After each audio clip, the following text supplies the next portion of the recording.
And now, it's time for another Dice Tower review with Tom Vasel. Quackery is a small two-player game about being a doctor in the medieval era.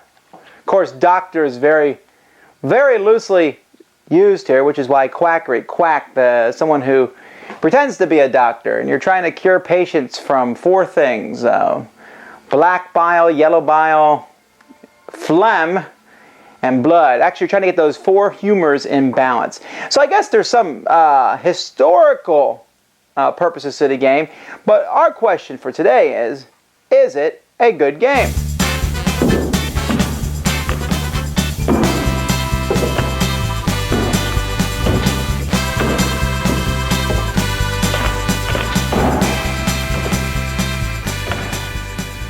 Quackery comes with several different decks of cards. You have patience, quack agendas, and then a deck of quackery cards. And then you're going to start with the four ingredients, or the four things that you're looking for in patience. You got blood, yellow bile, phlegm, and black bile. Isn't that marvelous? Alright, so you put these here in the middle of the table, and then each of them you have a status card that you will use, and you'll put that on the, there's a line there, and you'll put it on the balance of each of these statuses.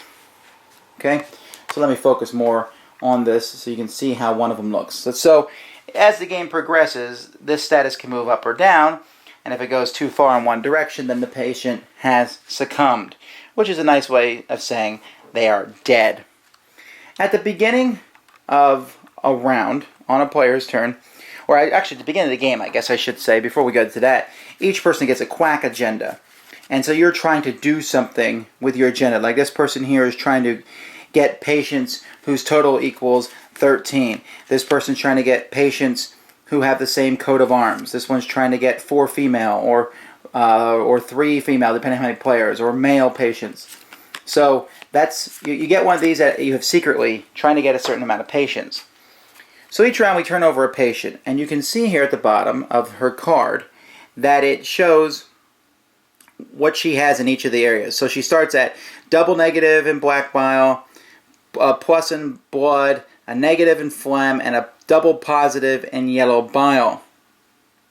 So we will take each of these cards, and we're going to move it to that spot based on the patient that we have just pulled.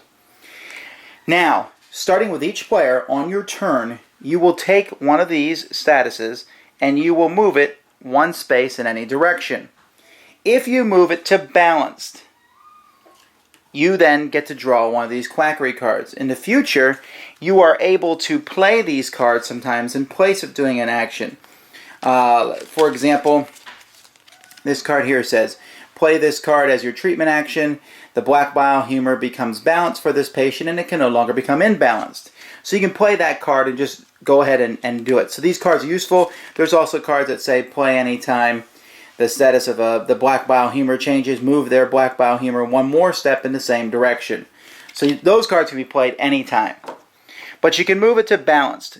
When the one person moves it, the last status to balanced, when all 4 statuses are balanced, the person who moves it there gets the patient and puts them in their hospital, and if they complete their mission objective, they win the game.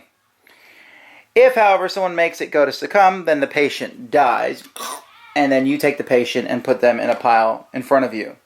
If nobody accomplishes their goal, then you will simply take all the points of the patients that you have accomplished their goals for, subtract all the ones that you've killed, the points that you've got for the ones that you've killed, and whoever has the most points is the winner. The promo cards, you can also find doctor cards that you can use once per game for a special ability. That's it. First person accomplishes their goal, or when all the patients run out, whoever's cured the most is the winner. To our original question, is it a good game? My answer is unequivocally no. In fact, as a 2-player game, it's absolutely broken. Because I simply move on one line, you move on one. I move in one direction, you move it back. There's no rule that says you can't do that, so you can go on forever. Also, honestly, there will be a point where if I move it here, then I'm going to give it to you. You move the next one to its line, and then you cure the patient. So I'm not going to move it so that you can cure the patient, and you're not going to move it so I can cure the patient. In a 3-player game, it's about as bad, because the same thing will happen.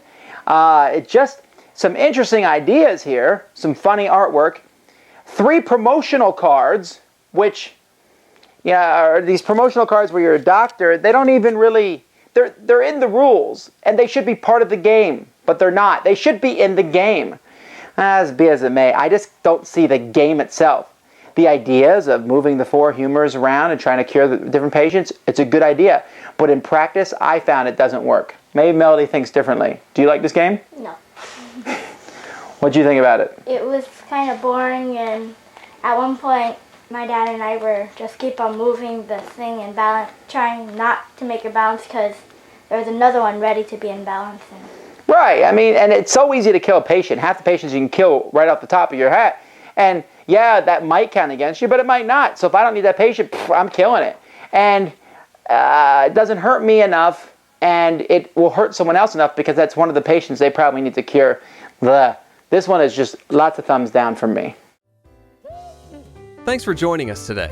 For more written, audio, and video reviews, as well as the #1 board game podcast, check out the website at www.thedicetower.com. Until then, this is Eric Summerer, and you've been watching The Dice Tower.